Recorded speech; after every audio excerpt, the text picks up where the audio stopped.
Magandang araw po.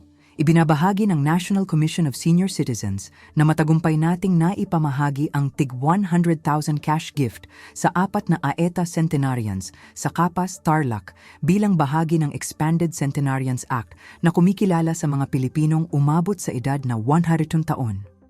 Layunin ng programang ito na magbigay hindi lamang ng financial assistance kundi ng taus-pusong pagkilala sa kanilang mahabang buhay, sakripisyo at mahalagang ambag sa kanilang komunidad at sa ating bansa.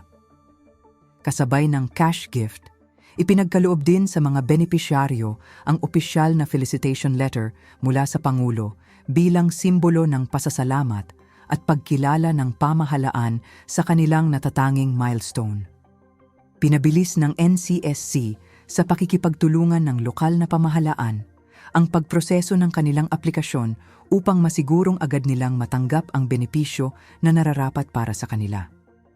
Patuloy pong sisikapin ng National Commission of Senior Citizens na mapabilis pa ang pamamahagi ng Centenarian Cash Gifts sa iba pang kwalipikadong senior citizens sa buong bansa. Ito ay bahagi ng ating patuloy na pangako na alagaan ng ating mga nakatatanda na nagsilbing haligi ng ating mga komunidad sa loob ng maraming dekada. Maraming salamat po.